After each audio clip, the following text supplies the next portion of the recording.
brutal edition of Focus today. An edition we should all watch very, very carefully, designed to remember those who lost their lives in Rwanda and also to try to ensure that such an atrocity cannot happen ever again. Today, the country marks the 20th anniversary of the genocide there that killed over 800,000, mainly Tutsis, and some moderate Hutus in just 100 days. Well, France 24's correspondent Nicolas Germain has been back to where one of the worst massacres took place in Karongi, in western Rwanda. Let's hear now the incredible stories of those who saw firsthand what happened there. On the banks of Lake Kivu, the town of Karongi, which used to be called Kibuye, an idyllic setting. Yet it's here that one of the worst events of the genocide took place. In this church, several thousand people were slaughtered in just one day.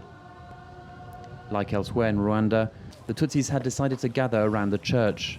Among them was Madeleine Mukaremera. The women and children would collect stones, and the young men among us would then throw them at our attackers. This situation lasted for 3 days. Then, on April 17th, the Hutus launched their major attack. They killed our young men and women. There were bodies lying everywhere. That's when the old women and the children went inside the church.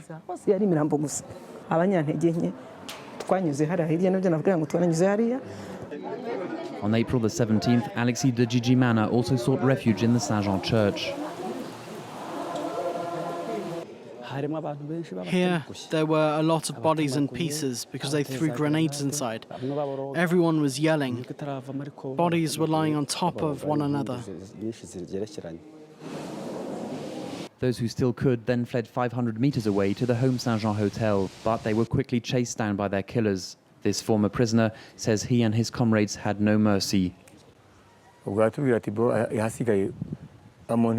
leaders said we had to kill all the cockroaches. He meant the Tutsis.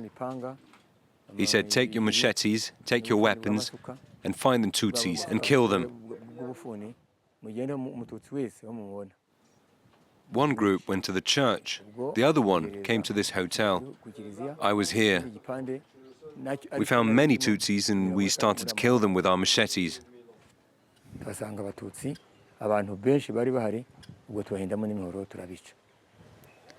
But a few Tutsis managed to hide in the hotel's laundry room. Suddenly, a baby started to cry. A woman quickly put her hand over his mouth. That's when I also saw that my husband was hiding here. After the baby cried, the militiamen who were on their way out decided to come back. They told us to come out one by one and started killing people with machetes and clubs. The militiamen spared Madeleine and 15 others to interrogate them. On the way to the police station, one soldier took pity on them and allowed them to flee. They hid in the hills until the end of the genocide. That soldier was not the only Hutu who helped Tutsis in Karongi. Josephine Dusabimana is one of them.